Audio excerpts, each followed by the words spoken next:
Before we go too far into why teaching doesn't work, I feel like it's, again, necessary for me to offer a little disclaimer here that clearly I've dedicated my life to teaching and learning, and I really believe in it.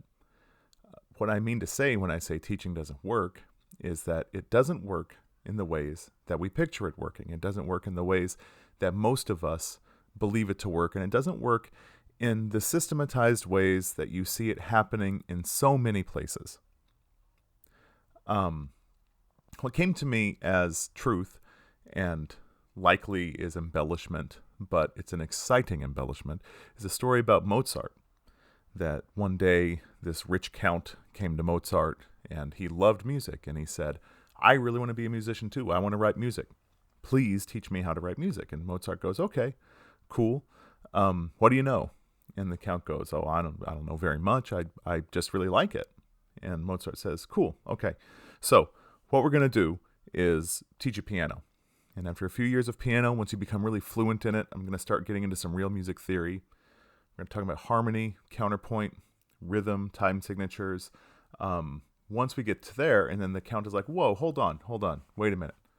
I just want to write music here. I didn't want to learn all these different steps to writing music. I just wanted to do it. You were writing music when you were 4 years old. Nobody taught you. And Mozart goes, yes, but I didn't ask how.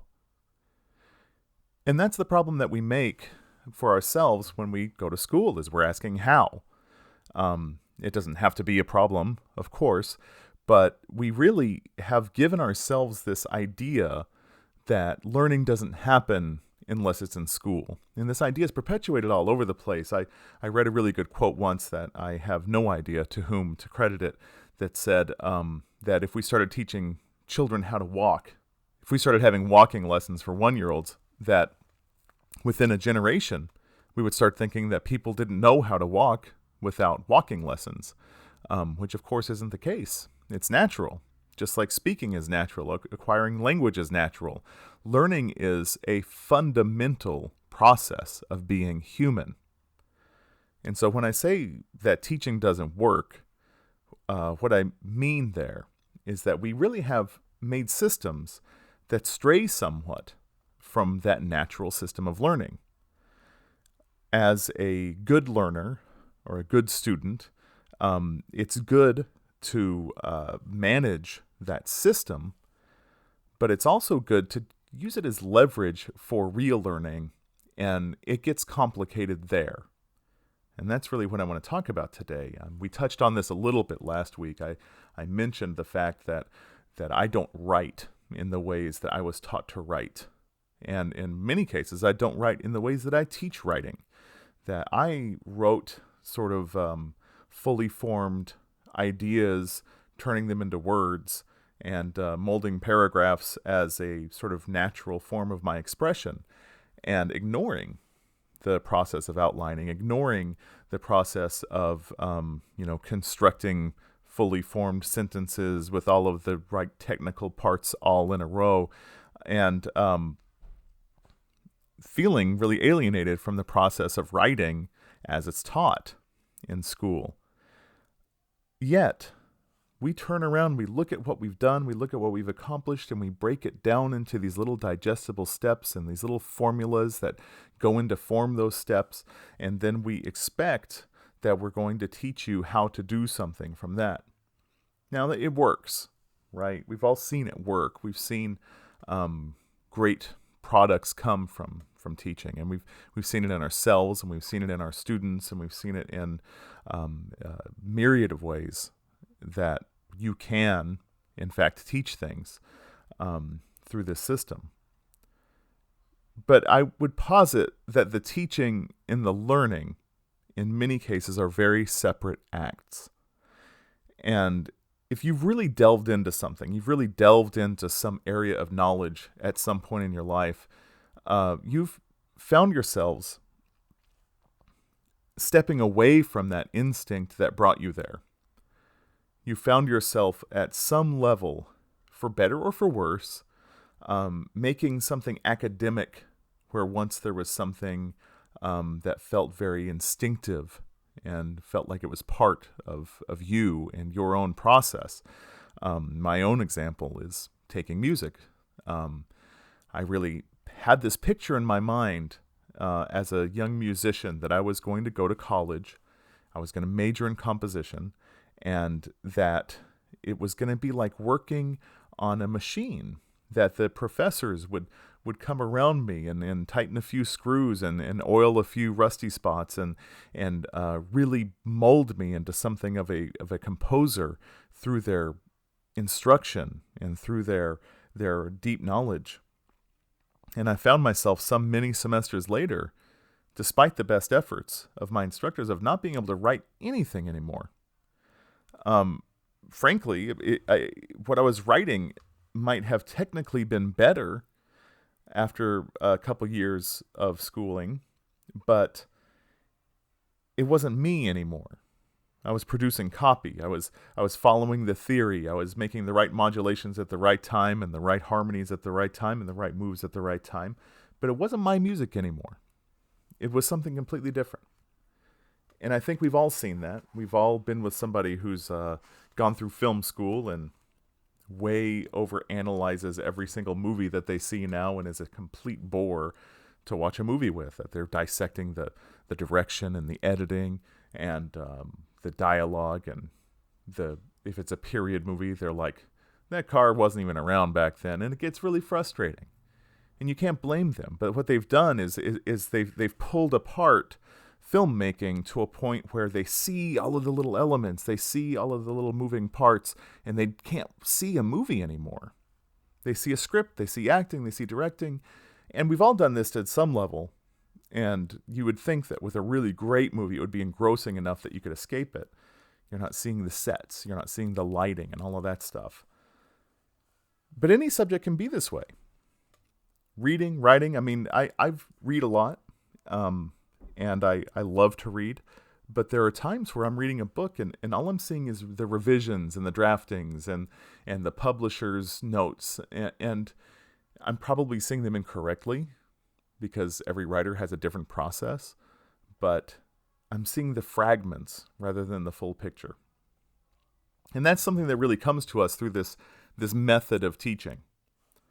Perhaps the best criticism I've seen of that comes from a book, Siddhartha, by Hermann Hesse. Siddhartha, as you probably know, is a young man who's rather extraordinary in his talents, and he's in search of something much better than himself. He's in search of that deep, unchanging self within his changeable self, the Atman. And that's a theme that we're going to see pop up time and time again when we talk about self-betterment or philosophy or religion, that there's that search for this core center being that's part of the infinite.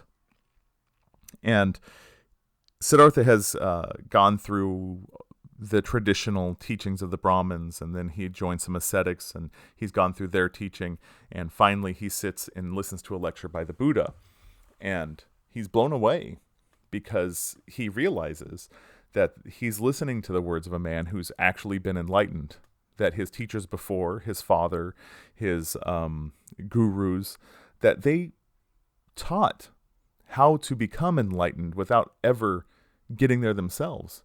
That he was following 80-year-old men who were still on the path to enlightenment.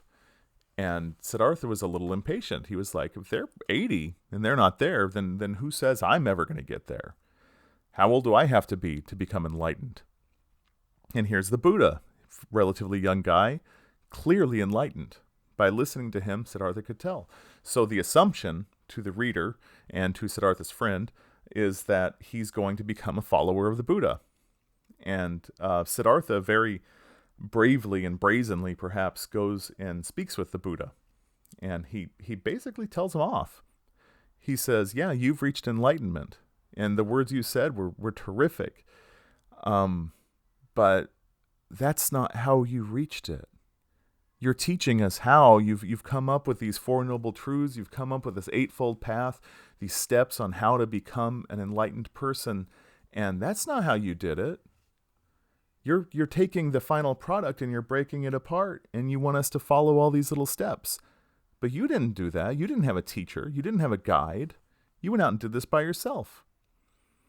And of course, the Buddha's like, okay, do your thing. That's cool. Be careful of your own cleverness and move along.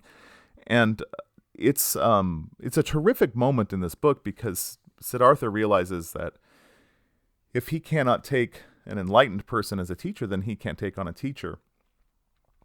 So what I'm coming back to is this idea that we've been given since childhood, that you need a teacher and you need a system and you need a process in order to learn things. And for many of us, we might become very well served by this process. And I would posit to you that the ones who are the best served by this process are the ones teaching you now. That we're the ones who were rewarded. We were the ones who felt some sort of inner truth come to light through the process of learning. That we felt more ourselves after a class. We felt accomplished in what we did. We felt happy with what we've accomplished. All through this process of systematized schooling. And now we're your teacher. And what are we going to change for you if we felt so rewarded? What are we going to do that's any different than the process by which we learned?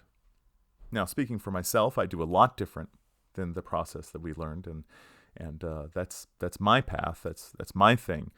But I faced a lot of challenges in getting here. I had math teachers who I thought were brilliant people, and I don't think in a very mathy way. I have some questions for math that may seem frustrating to a mathematician because it just doesn't make a lot of inherent sense to me. And mathematicians in general have a very deep mathematical intelligence. And, we can delve into the theory of mind and the theory of multiple intelligences and see that some people have a terrific intellect for math that doesn't go necessarily into the word direction. I would rate myself pretty high on words. Writing and talking is kind of my thing. You can hold your own opinions about that. But the math stuff just never came naturally. So we're in class and we're being taught some sort of mathematical formula about, slope-intercept or something. And I just can't grasp it. I can't wrap my head around it. There's too many steps they took to get there. I don't see this inherent beautiful truth that everybody else seems to see. And I raise my hand and I ask questions. And it's not that the math teacher is incapable of answering these questions. It's that they're so many steps below where they are that I may even seem cumbersome to the class. I may even seem like a weak link who's dragging everybody down by saying, but why? But why? With every little step. So we bring the ones who are most rewarded and who've done the best at this process, and we put them in front of the classroom, and now they're in charge. Now, there's nothing inherently wrong with that, but you can see the dilemma. Now, what we've done over the years has been very full of folly.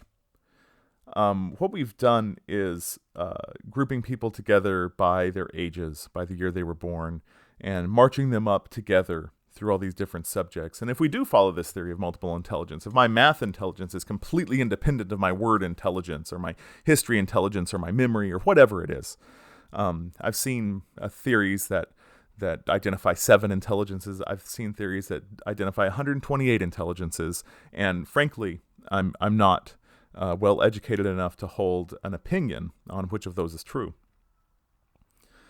But if we march everybody up together through this grading system, through this process, and we expect them all to develop at the same rate, at the same time, in the same groups, when does that ever make sense?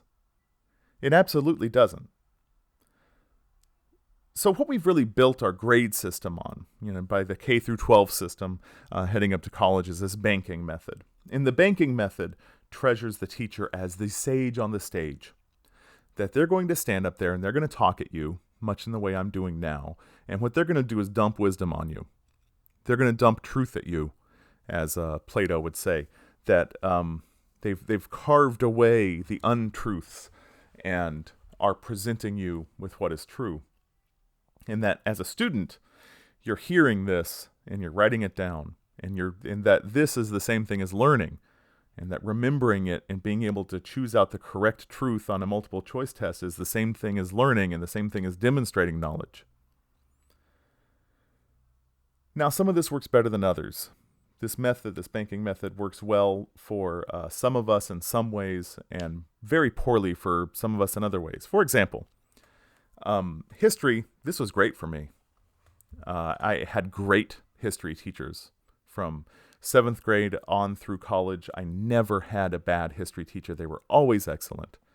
They always spoke really well. They always kept me engaged. The readings were always at least fine, but sometimes amazing. And this method of instruction and lecture really spoke to me. Now, not so much in English. As an English major and as an English teacher, you'd think that I was very well rewarded by this. But as I said, I never really took to the instruction for writing. I never really took to the instruction in literature, to be quite honest with you. I'd be in a literature course and I was struggling to keep up with the readings. I'm dyslexic. I didn't really know I was dyslexic while I was an undergrad.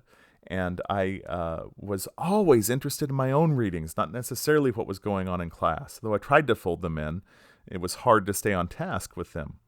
So what I became was not one of the geniuses of memory, a flashcard genius of the class, but more like if you teach a horse how to count by stomping its foot on the ground, what the horse is doing is responding to your body language.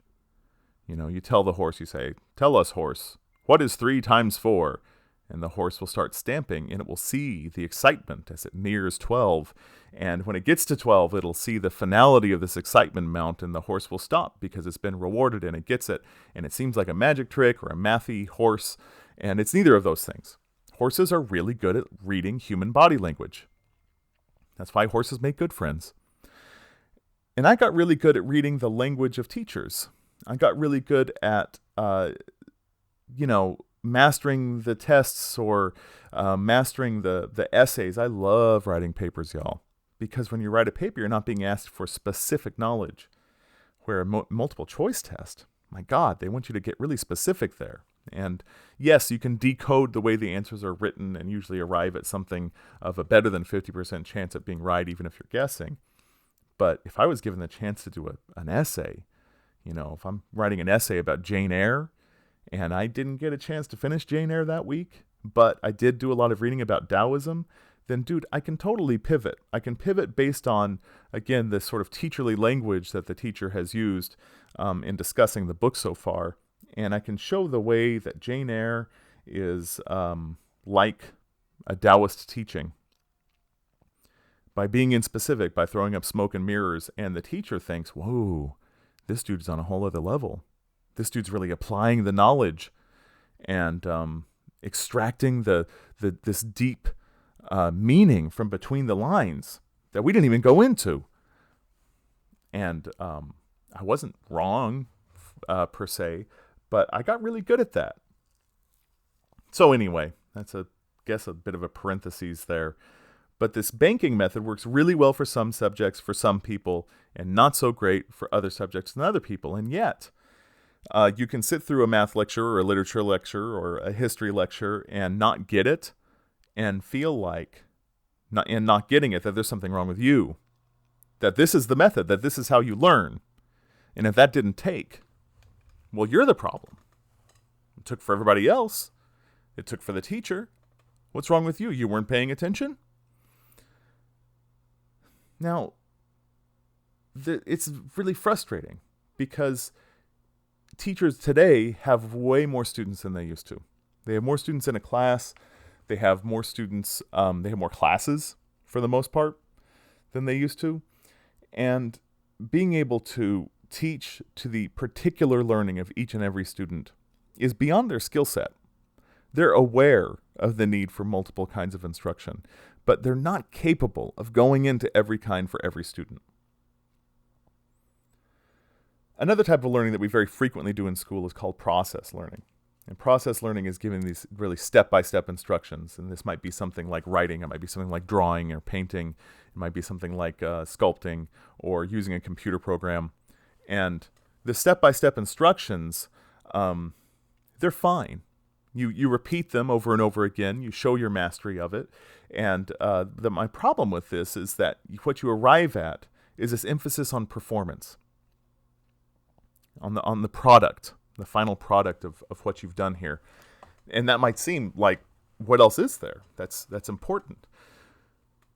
But listen, I can go pick up a box of a cake at a store, and I can follow the directions. I can add the right amount of egg and the right amount of butter and the right amount of water. I can mix it all up and put it in the right pan and make sure that the racks are at the right distance from the burners and turn that puppy on. And I can produce a pretty damn decent cake from following the instructions on the side of the cake box by using the instant mix that's in that box. I can make 100 of those cakes. And, feasibly, if I could decorate well, or had somebody in my household who could decorate well, I'm developing a plan as we speak, I could be selling these cakes. But does this make me a baker? Does it make me a baker to follow instructions? Does it make me a baker to go buy a Betty Crocker cake and put it together by following these steps? I submit to you that it doesn't. I submit to you that I would do a lot more learning about baking if I were encountering the ingredients and testing them out, tasting them, seeing the effects of putting in too much of this or too little of that, building things from scratch. And within a few weeks, I might have a way crappier cake than the dude who followed the cake box.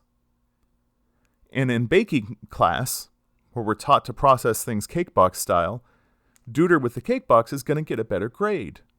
He followed the directions better. And then here's me over here. I'm on the road. I'm learning. I'm, essentially an apprentice baker. But my products aren't as good yet. Someday they will be, and someday they'll be a lot better if I stay on this road. So do we really want to be teaching cake box essays? Do we really want to be teaching cake box history or cake box painting, cake box drawing? Is that really what we're looking for? Well, if it worked every time, there'd be something to it. And by what I mean by working every time is not just getting somebody to be passable, but if you had a college who knew that they could produce a Michelangelo, who knew they could produce a Mozart every time, who knew that you could take the classes on box compositions and come out as a Bach, well, yeah, that would be really worth it. If you knew that you could take the classes in the Bronte sisters and come out writing like a Bronte, well, that'd be pretty dope. And I would say it would be worth every single dime that you spent, and it'd be worth every single instruction that you followed, and you'd have stuff so systematized, you'd be writing awesome books, you'd be making amazing paintings, you'd be composing beautiful music. But that's not the way this stuff works. That's not the way it works. These things that I'm talking about are called humanities because they're an aspect of your being human. By breaking it down into steps, by learning it step by step and arriving at a conclusion that is the ultimate sum of the instructions you followed, you have not expressed your humanity. You have expressed your ability to follow instructions. This alienates you from it just as much as poor performance from a lecture course. You produce something that people admire, but you don't feel a connection to it because it's not you, because it's the instructions you followed. That can be just as frustrating. What's even more frustrating, I think, is probably when people admire it and you've gotten like a grade on it that just doesn't speak to you. It's too good of a grade for the amount of work you put into it, or too bad of a grade for the amount of work you put into it, because it happens both ways. And you feel that there's credit being given and something's happening here, and that you're just not a part of it. That you're just completely to the side of the system, and that what you're going for, you're going to get your piece of paper in the end, but what did you learn and what did you do? Now, if you're on the path, if you're on the road, then maybe what you did in that school isn't your best work in your life. Maybe later on you'll look back at it and say, man, that's really embarrassing I wrote that book or that story. It's really embarrassing I made that painting. That's for those poems, man, they're humiliating for me to read now. But they took me somewhere. They took me and they taught me something. And I was able to grow. That's who I was. That was my ability at that time. And it wasn't just following directions, and it wasn't just following what my professor wanted. I wasn't just reading their professor language and giving them what they wanted. That I was serving me. Well, dude, that's hard to get to. That's really hard to get to. So part of what I'm getting at is we do have some better systems for this. They're more time consuming. They're a little bit harder. For me, they're based in constructivism. Constructivism is a method of teaching that asks you to construct knowledge from your own experience. In order to do this, you have to be engaged with the course material. You need to be engaged in it not just by listening to it, but by relating it to what you already know. Now listen, there's a couple different kinds of knowledge. I can teach you something that you didn't already know. I could teach you, say, the succession of pharaohs over 19 dynasties in Egypt during ancient times. And if you didn't know that before and you wrote it down, you remembered it, then hey, that's something. Good for you. Or I can teach you something that you did know, but you just didn't articulate it that way. Now, a sort of trite example that I always use is, I can teach you that your arm is longer than your nose. Well, it's obvious to you that your arm is longer to your nose, but have you ever thought of it in those terms? You ever compared the two? It was something you knew without knowing it. It was a truth. It was an element of knowledge that was yours, but you hadn't claimed it yet. Now, that's education. That's not necessarily schooling, but that's education. If we can move education towards that, I mean, we've all had these instances where we've read a book or seen a movie or experienced a musical that spoke to us deeply and made us understand something that was inside of us that we had never articulated before. I have sort of an embarrassing example, I guess, these days, is the movie Fight Club. When it came out in 1999, I was just blown away by it because it was mouthing these words of discontent about society and masculinity and the masks we wear to fit in, that I had felt, and a lot of people I knew really felt deeply, but we never put it to words. We didn't have the words for it. So ideally, what we would do is something much more like that, and that's what constructivism asks us to do. It asks us to learn from where we are, to learn from our context, our experience, to make our materials, our projects based on us, based on what we know. This doesn't mean that you can't branch out, and you should branch out. One of the main reasons to get an education at all is to be able to step outside of yourself. We're going to have a lecture later on about how unbelievably stupid it is when people prize common sense so much, because your brain has grown up to be a single organism within a system of about 50 other people, 125 at most. And yet, we're asked to think and consider systems that involve millions, if not billions, of people at a time. And our common sense tells us one thing. But when you really learn how these different forces interact and these different people interact, then you're able to step outside of that experience and understand a better, brighter knowledge for managing these systems that are actually outside of our instinctive systems. Now, we don't really start there. Too often, we're pulled there before we're ready. But constructivism asks us to start learning from where we are, to start learning from where our classmates are, to interact and form a community, bounce ideas off each other, and start evolving the knowledge from within us, because it is not a truth that is hidden deep inside a rock that needs to be whittled away, that it's something in us that just needs to be articulated or framed in a different way. So especially in this age of distance learning, there are some things that can really come in handy. Later on, we're going to talk more about the specifics of why these things work the way that they do. And just keep in mind that a lot of this really has to do with the very bizarre nature of our brain.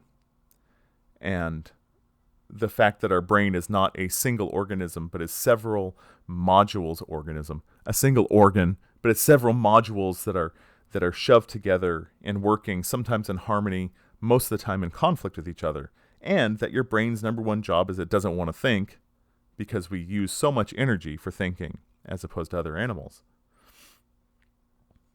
But for right now, what I want to talk about is just the effectiveness of how to break through the way you're being taught and to produce real learning. What you're doing when you're learning is reforming your brain. You have in your brain these synaptic connections between neurons. They're little pathways where a little electricity shoots across. You can picture this however you want to. It doesn't really matter. It's beyond most of your imagination. Most of your, as in most of our imagination. Because it's really weird to use your brain to think about itself.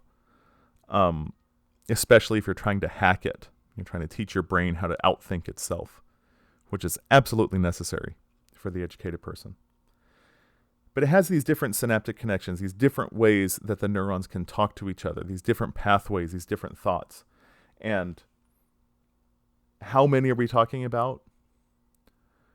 You have more possible connections in your brain than there are atoms in the known universe. So this is a pretty limitless thing. And this is why it would be so monumental a task to really and truly have something of artificial intelligence. We tend to equate our brain with a computer, and it's just not there. And I want to step back from too much neuropsychology just yet. But what you need to do when you're learning something is you want to make very intentional synaptic connections. You want to deeply encode this in your brain. And as we said before, there are some things that get encoded really well. Walking is a good example. People always say this thing about riding a bike, that once you learn how to ride a bike, you never forget.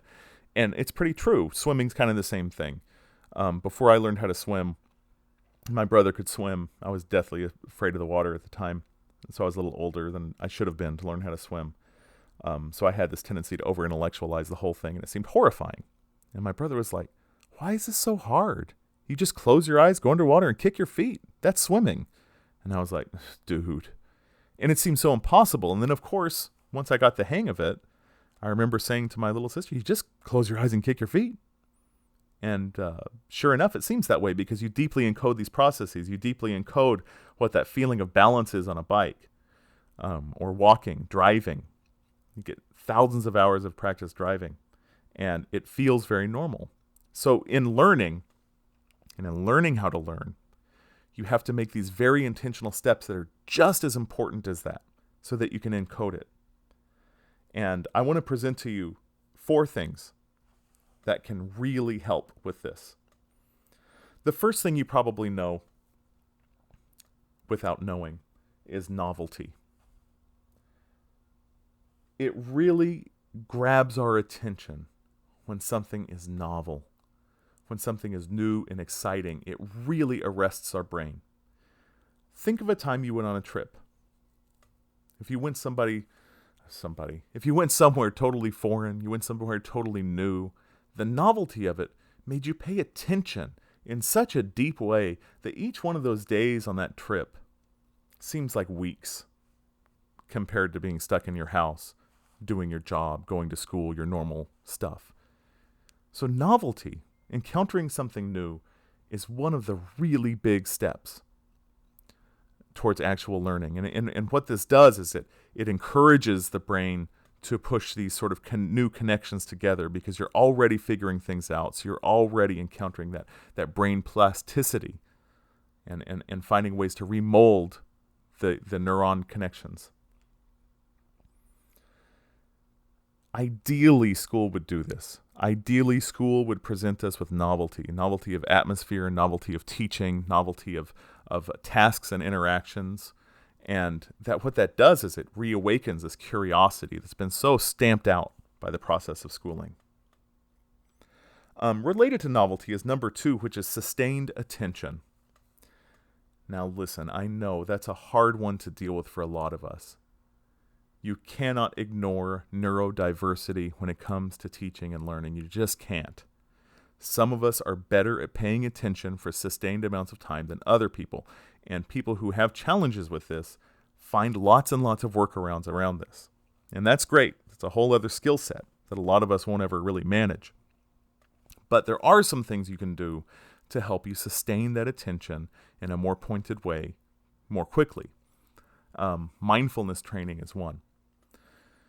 Mindfulness, learning how to meditate, doing yoga, doing any sort of practice that deeply centralizes the attention and lets you watch what and how you're thinking closely is extremely helpful. It trains the brain to focus. It trains the brain to pay attention. And what that does is it shines a sort of spotlight on an area in the brain long enough that it's just going to give up making these long synaptic jumps, these long connections between distant neurons, and it's just going to say, damn it, okay, let's move them closer together. And it's going to get into that brain wiring, and it's going to move those firing mechanisms together. Neurons that fire together, wire together, they say. And the third one is equally difficult for a lot of us. Exercise. Exercise helps your brain grow neocortex. And the neocortex is the thinking part of a person. Walking, swimming, biking, all of this aerobic exercise especially really helps you do it. Making time for it. Waking up in the morning at a time where you can exercise and meditate. This helps you learn so much. It may not be super evident right away, and it won't be super evident right away. And that's what's so frustrating, because we want that sort of reward. But again, if you do this over a sustained period of time, then you're going to see a lot of effects. You're going to see it make a lot of school, a lot of learning, a lot of acquiring a new skill much, much easier. Now, my number one, absolute, with a rocket, number one tip on learning, no matter how much time you think you have or don't have, is to read. The act of reading with your eyes or the act of listening to an audiobook have about the same impact on your brain. If you have not read a great deal, then you probably have experiences where you've decided, you know what, I'm going to do it. I'm going to read something. I'm going to read something awesome. So you pick up, War and Peace, and you go, I'm going to sit and read this classic, and then I'll be as smart as everybody else, and it'll be awesome. So you start reading it, and then you're a couple chapters in, and you go, wait a minute, what the hell just happened? And you realize that you were processing each word as it came along, but you just weren't putting it all together. It didn't make a picture in your mind. You didn't get swept up in it. That frustration's normal. If you haven't read a whole lot, your brain is struggling to put those synapses together. You just got to keep going. Don't start with War and Peace unless you're totally ready for War and Peace. Start where you are. Start with what's interesting. Start with what's novel. If you're not ready for, John Steinbeck or Toni Morrison, then by all means, start with a Star Wars novel. Start with something that sparks your immediate interest.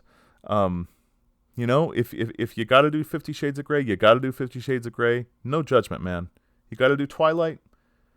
Do Twilight. If not now, then when? Do it when you're ready. Do it when that's what catches your attention and what makes you want to keep going. And you just keep going. It doesn't have to be something like monumental and classic, because you shouldn't be thinking that this is the only book you're going to read. You don't have to pick the top 5 best classics in the world that everybody has to read, or the most important books for right now. Pick anything that gets you going. Horror novels work great for a lot of people. Mysteries work great for a lot of people, because you get engrossed in it. It pulls in different senses, and you just keep going. The idea is that you change your brain. Now, what's even worse is that this reading needs to be done outside of school entirely. It can't be what your professor or teacher assigns to you. It has to be completely outside of that, because there should be no outside pressure. This should be intrinsic reading. Otherwise, you're associating it with that same alienating process. You're afraid you're going to get tested, so you're looking for where those little important things are that you're going to be on the test. You're afraid you're going to encounter some sort of scrutiny about this. You've got to do it for fun. If you're doing it for fun, you're doing something that's interesting, you're going to keep doing it because it's a way cool activity, y'all. And it's going to change the shape of your brain so that losing where you were, that forgetting where you were, that won't be a thing anymore.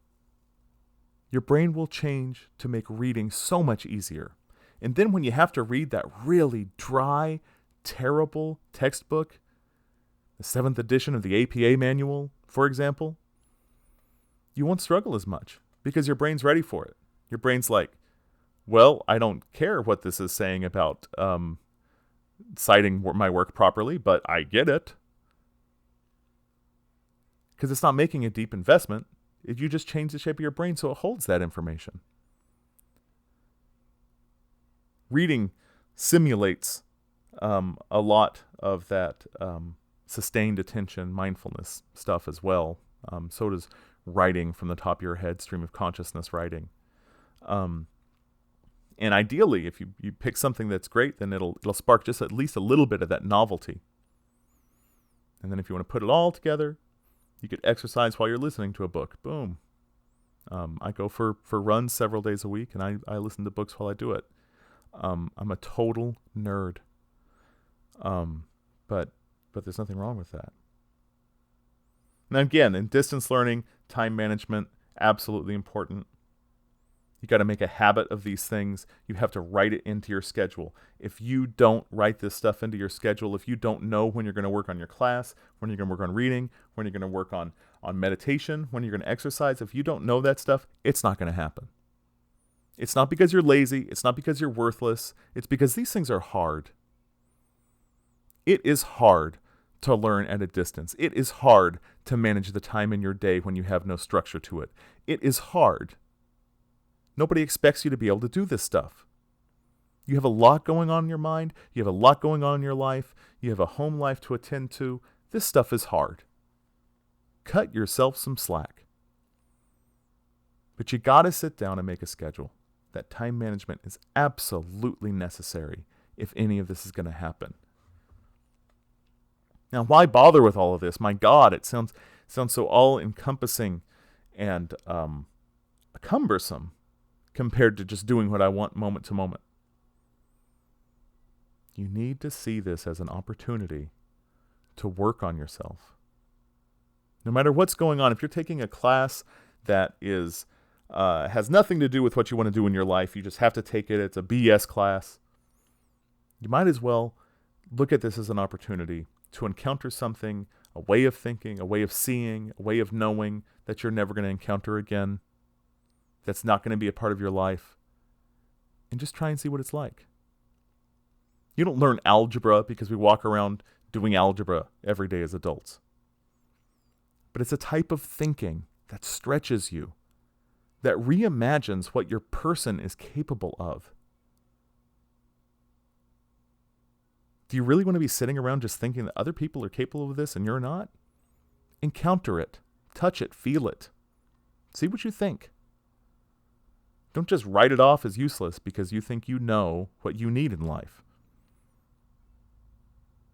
You don't even know what you're going to get out of it. The teacher's full of crap.